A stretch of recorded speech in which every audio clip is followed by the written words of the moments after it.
So, we all love stories about legendary journeys, right? But this one's about a man who walked 40 million steps to map an entire nation. His story became an absolute legend. But what if the legend we all know isn't the whole story? Let me ask you something. What would you do with your second life? You know, after you've had a long career, done everything you were supposed to do, what's next?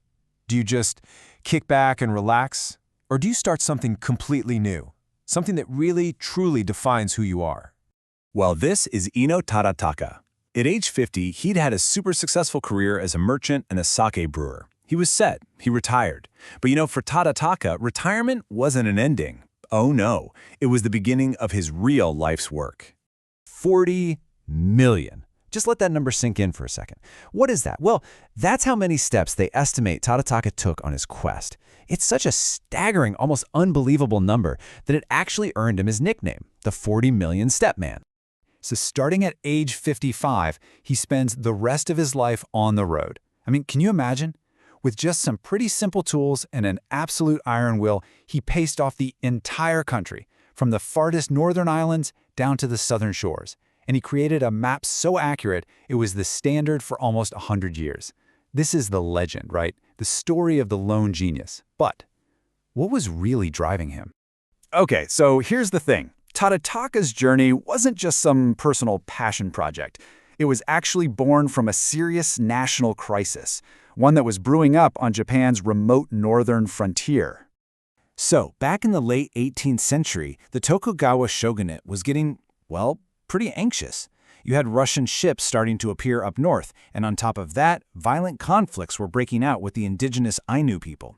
All of a sudden, Japan's borders felt really, really vulnerable, and the government had this chilling realization. They had no accurate map of their own northern coastline. They were flying blind. And this image here, it really captures the tension of the time. This wasn't some leisurely scientific expedition, This was a matter of national defense.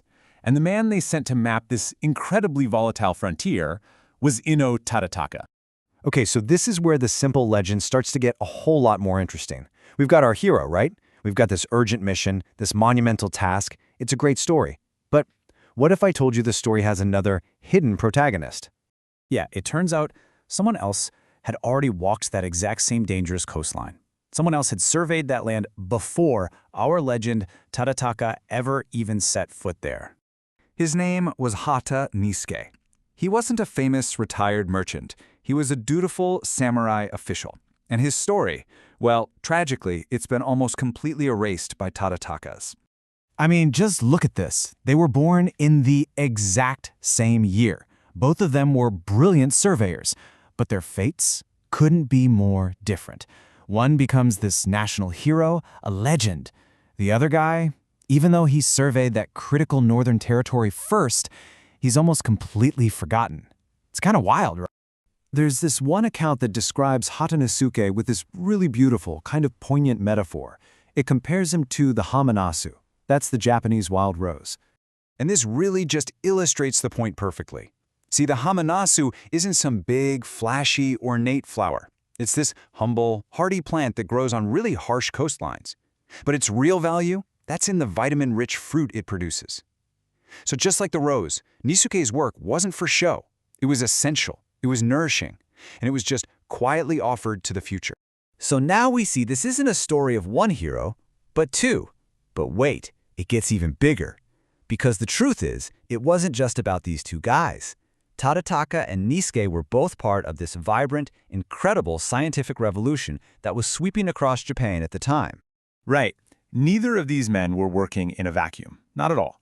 They were part of this brilliant intellectual network, something called the Asada School of Astronomy. And this is actually where Tadataka, already in his 50s, remember, went to study under a master astronomer. He was this amazing hub where traditional Japanese mathematics, called wasan, was being fused with the most cutting-edge Western science.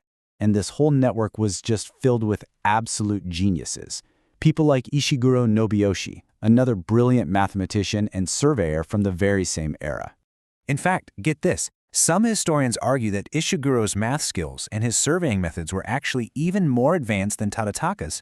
So our supposed lone genius was, in fact, surrounded by people who were his equals and maybe even his superiors in some ways.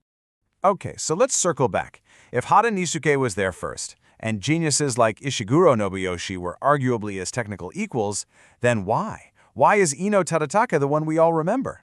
Well, here's your answer. On the left, you've got the science, a piece of his absolutely breathtaking, incredibly accurate map, a monumental achievement, no question. But on the right, that's the story, the novel that cemented his legend in the popular imagination, and that is why we remember him. At the end of the day, we remember Ino Tadataka because his life was just an incredible story. Think about it. A guy who starts his greatest work after he retires. A 17-year odyssey, on foot. It's a tale of perseverance that's just unforgettable.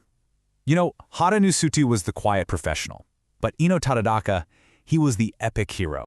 And look, understanding all this doesn't diminish Tadataka's greatness one bit. Not at all. It puts him in the right context. He wasn't some lone star in an empty sky. He was the brightest star in a whole brilliant constellation of scientists, surveyors, and mathematicians, who, all working together, mapped an entire nation. And so that leaves us with one last question to think about. How many other Hotta Nisukes are out there, really? You know, the quiet, unsung heroes whose incredible work became the foundation for the legends we all celebrate. The wild roses of history, just quietly waiting to be rediscovered.